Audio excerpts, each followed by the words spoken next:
purpose of education is social, emotional, and psychological excellence. With this cause and purpose in mind, educators dedicate their lives to improve the quality of education they offer to their students. Hello, everybody. I'm your host, Seema, and I welcome you all to another insightful session on great principles. With a motto to provide quality education to lower middle rungs of the society, my guest today has tirelessly worked to augment education in Aurangabad.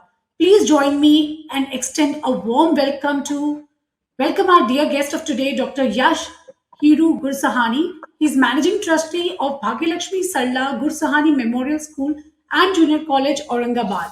We are extremely delighted to have you on show, sir. Please extend a very warm welcome to you.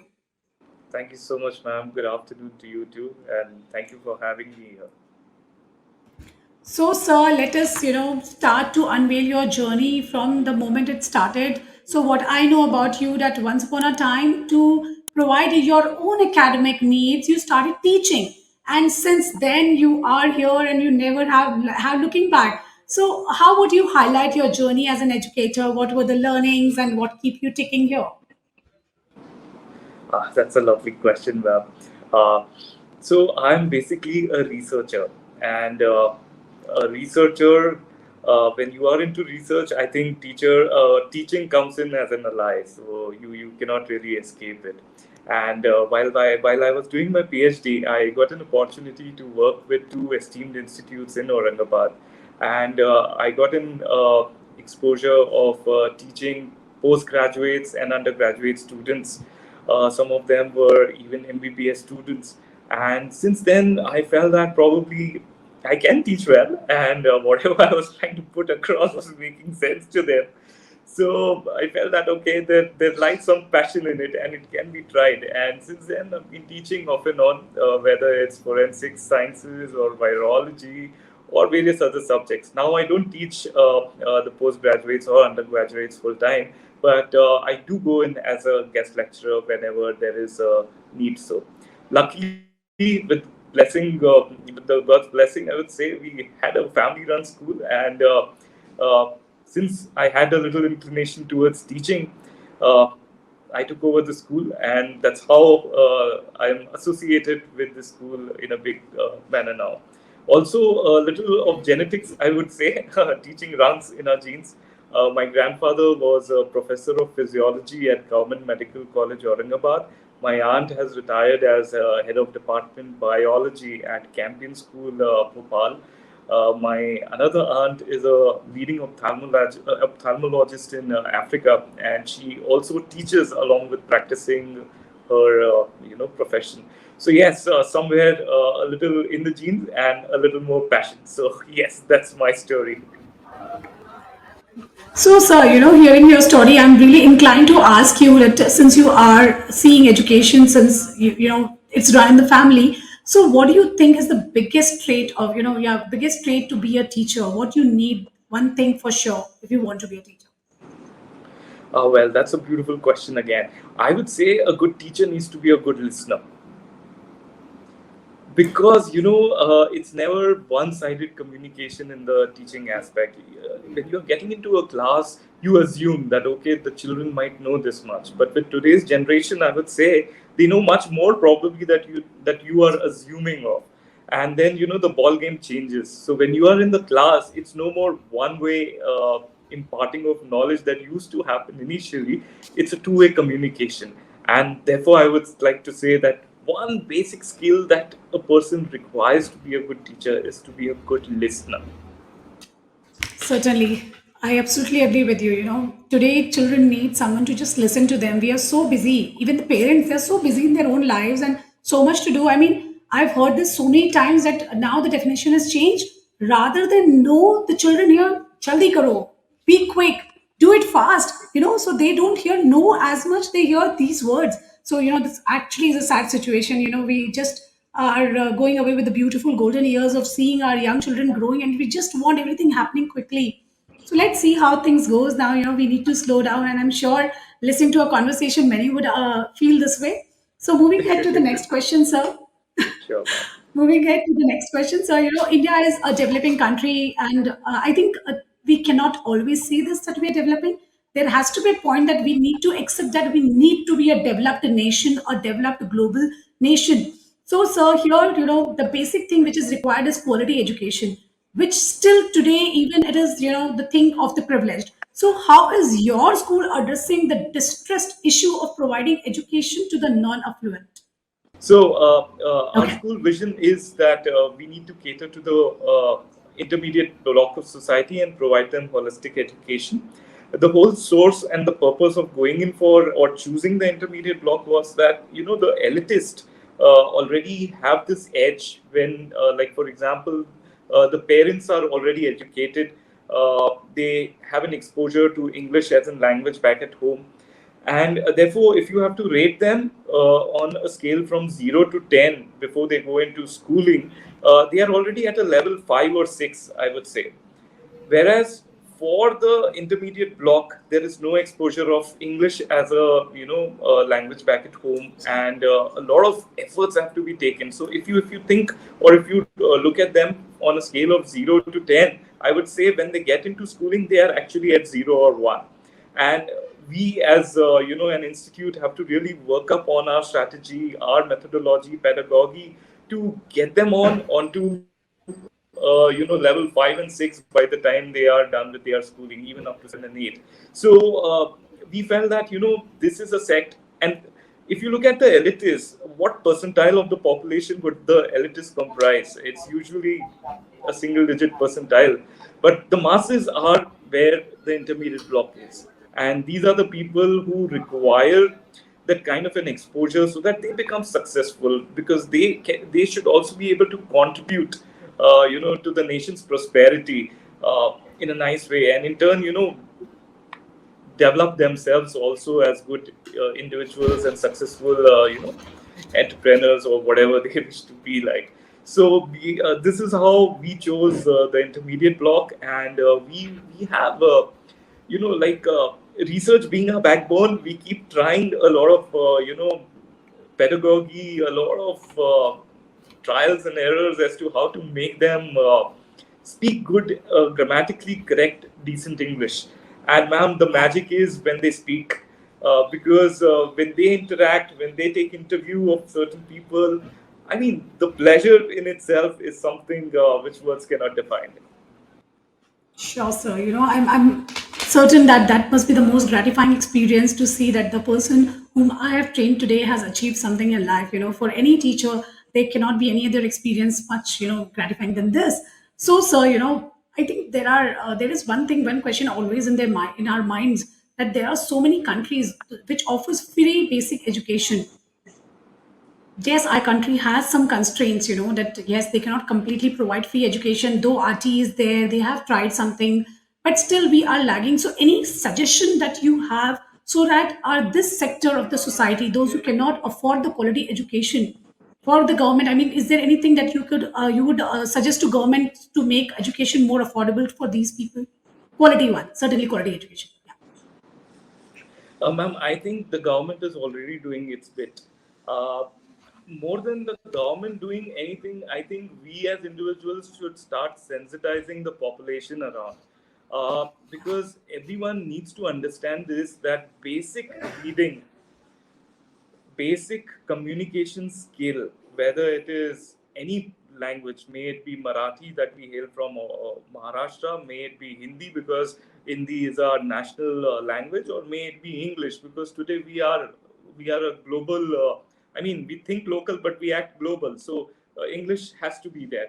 So I would want to just say that somewhere we we all citizens need to be sensitized about the fact that basic mathematics and one language is something which every child needs to learn, because if a child can do this much, this child will never beg in life. This child will definitely find a way to earn his or her living, and make his parents and this country proud. So somehow I think more than the government, it's us who have to put this point across to every person that at least learn one language and do math. Certainly, so both these things, they are the skills that everyone requires. And when you have these things, other skills can be acquired easily. So you rightly said that when a child has these things, he's never going to beg, and he is certainly going to, learn on his own and keep on learning and succeed in life further. So, sir, moving ahead in our conversation, so you have like thoughts on the two basic skills that you mentioned. So, tell me, sir, any life changing success story of any of your students would you narrate to us, which actually your school has have been awarded as the one for providing quality education at an affordable cost. So, we would certainly love to know any, success stories of the students, how far they have reached, and how their parents feel too. I would love to share this, ma'am. So, apart from the regular teaching curriculum that we do a lot of alternative teaching as well. So, life skills is something that we teach along with our regular curriculum. Project-based learning, which what the NEP is saying, we are implementing. So, one of our students, like for example, for every grade, we have a life skill that we teach. Standard 9 learns plumbing along with the regular curriculum. I am so proud to tell you, ma'am, that one of our students, after clearing 10th, of course, got into his 11th, 12th, and did whatever he had to. But he pursued plumbing as a career. You wouldn't believe, ma'am, when a building is being constructed, you require an architect, and you also require, architect for arranging the plumbing skeleton as to how things would be. Today, this boy is such a successful person, earning super well, speaks good English, and he's chosen up something which was an alternative bit which he learned in the school. And today, when you ask as to, when someone asks him what motivated you, so he's like, I got exposure of plumbing in the school, and I felt why not make a career into it. So this is just one, a gratifying story. Apart from it, ma'am, students have been doing well in academics. They are in IITs, IIMs today. When I get to write or sign certain, recommendation letters, it gives me a broad smile on my face that look, these people came from a humble background, and parents Yeah. couldn't, at times afford fees. They were late in paying fees whatsoever. Look at this child today, where he or she stands, and it's a very happy feeling. So these are a few gratifying stories that I could remember of at the moment, but there are many. I mean, we also had this opportunity when the lockdown was going on. As a part of learning interviewing skills, our 8th standard students interviewed the alumni, and some of them were in Germany, Finland, and they were so happy to log in. And I mean, it's all there on the YouTube, and it was so beautiful to listen to them, and they're telling back about stories of the school, that how this triggered this aspect into them, that they could pursue certain aspect down here. Many of them got leadership opportunities because the school does a lot of activities. We feel that every child needs to be given an exposure of every aspect possible. So whatever rules can provide, we try to make sure that students, each one of them needs to have a particular exposure. So all activities basically are basically standard wise. So say for example, standard 7 would be exposed to n number of instruments. Standard 8 there would be something else. Standard 9 there would be plumbing. Standard 5 there would be swimming. Irrespective of a boy or a girl, you have to go through this. Somewhere we feel that these have added to the uh, you know better exposure to the students, and today wherever they are, our alumni are doing us proud. Yes. I think what a wonderful kind of innovation this is to have the curriculum going on and along with that teach a life skill. So I think this is what NEP is also talking about today, and you're already practicing in the school, and we have seen the result of the story that you narrated about the child. So I think the biggest takeaway is this, that yes, we all are defined by certain rules and regulation, but no one stops you for innovating. And like sir has added such kind of beautiful lessons according to the grades in different classes, according to the different grades he has added different skills, so every school can practice this. And by doing this, the child is also understanding the practical application of the knowledge. And Yes. when we are wondering how do we have with the practical experiential learning, there is so much of buzz going on about that. It's such a simple solution to it. Just understand how much the child has understood the concept and apply it. So this was a Right. wonderful takeaway from your answer. So moving Thank you, ahead ma'am. to our rapid fire round now, you have to answer me in one word or a sentence. Okay, sir? All right. So here comes my first question to you. An incident that brings smile to your face. when the students scored the highest in Aurangabad in their 10th grade. The first rank went to our school. All right, wonderful. Congratulations for that. Moving ahead to the next question. How do you spend your recreational time? Well, I have two lovely sons and a beautiful wife, so they keep me busy. My two young children are pretty young. One is 7 and one is 1.5 years. So yeah, a lot of time goes talking to them, and we have certain days assigned for certain activities. Like Saturday night happens to be movie night. Friday night is reading night. So my elder son chooses a book to read, and me and Muskan, my wife, we have to sit and read together with him. And movie again, we choose together. I mean, all of us choose which is to be seen, and that's how it goes. I'll be honest, ma'am. I am more in the institute than back at home. So sometimes I get good amount of yelling from my family that you seem to be married more to the institute than to my kids. So yeah. You know, sir, I think you have two wives. One is your institute and one is Muskan, ma'am, certainly. So this is how your time is divided. And when you're so dedicated, then this kind of result comes, because you're not just a parent to two, you're a parent to all the students, those who are there in the school. So, Yes. you're so organized in your school, and similarly, you've organized the entire schedule at your home also. And you very rightly said, this is the best time when children start talking and asking questions. This is the age Yes. when they bond very closely to the children. So I think there are both the sides. This is the time when we need to give them more time, so that this time is actually investment which we do at this young age. So hoping that you will invest a little more over there too. So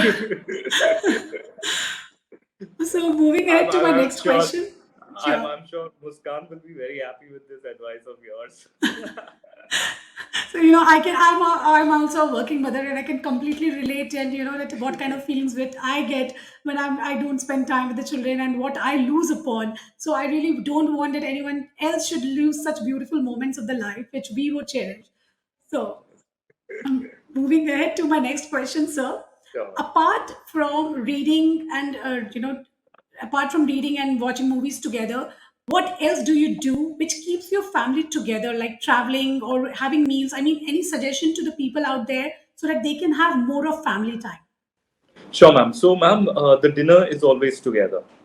Uh, there's never a day where the dinner has, wherein all of us have not been on the dining table together. So, dinners are always together. Of course, lunch and breakfast are at different times, so that never. I mean, Yeah. somehow that doesn't go through, doesn't sink in.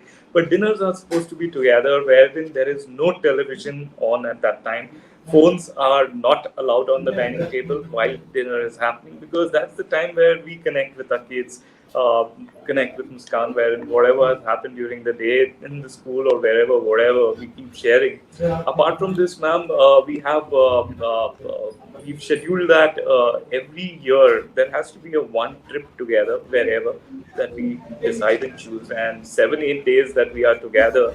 Uh, Again, it's low on technology and more on family time, and playing around, cycling around, talking anything under this planet and whatever on the planet, so that there is a good amount of bonding with the family. Also, when I attend conferences, and suppose if it is uh, on a weekend, then I try taking them along with me, so that while we are driving or whatever, there's again some good family time. So that's how it is.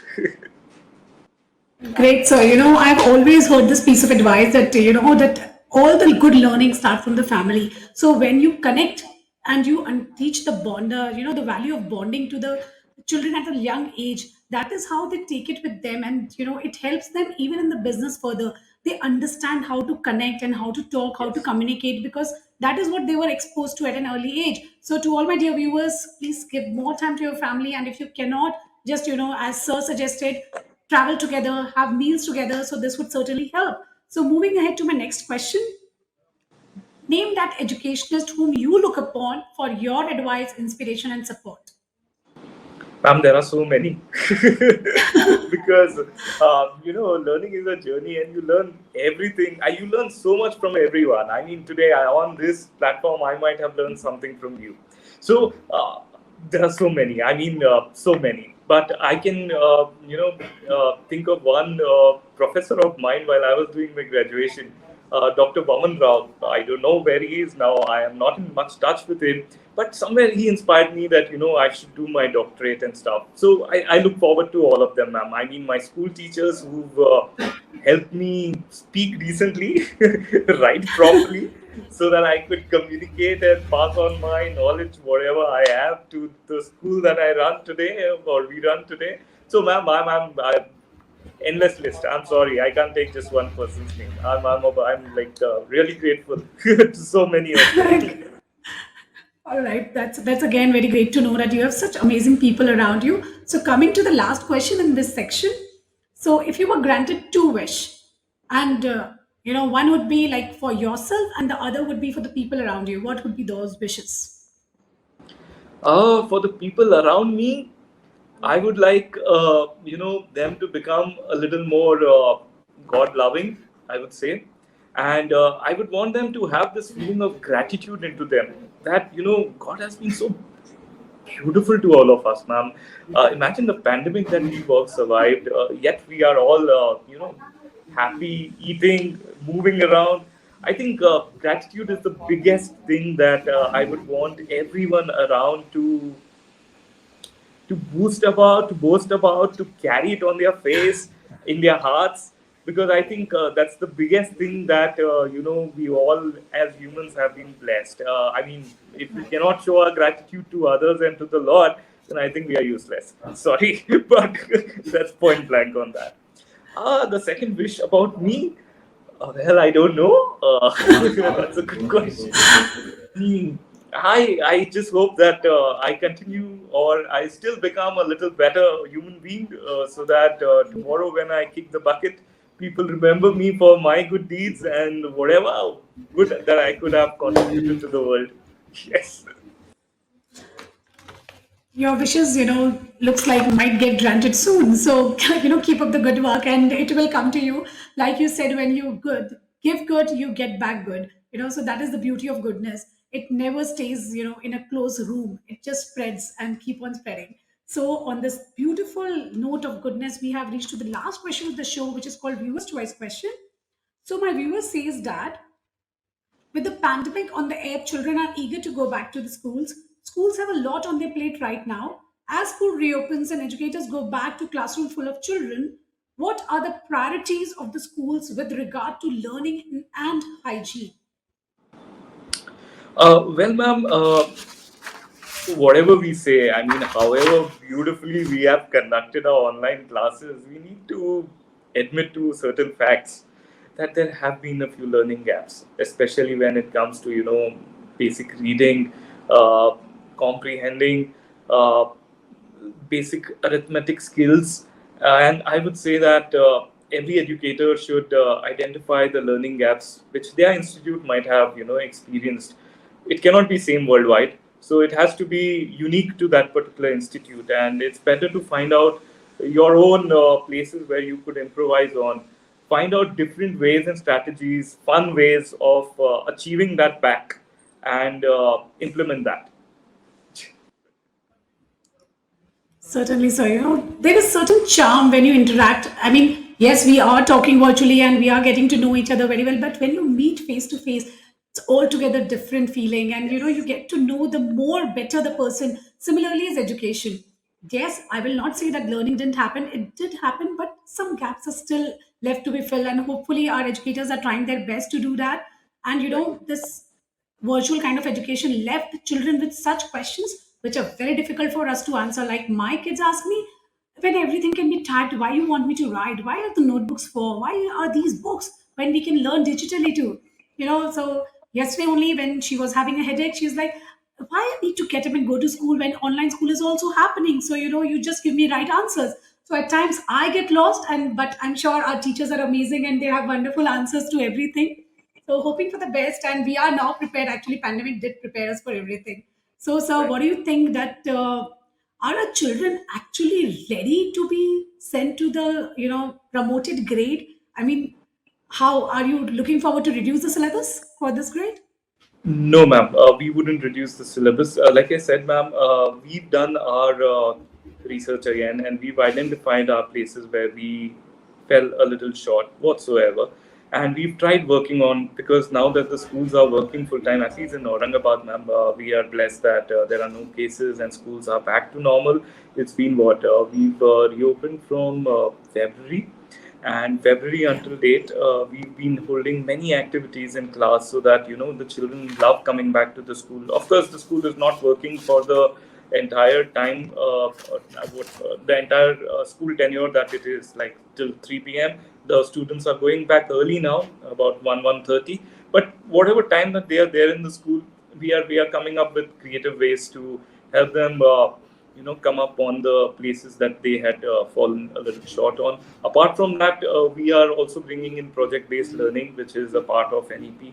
So we are undergoing training for that, and we've already started implementing it in certain classes.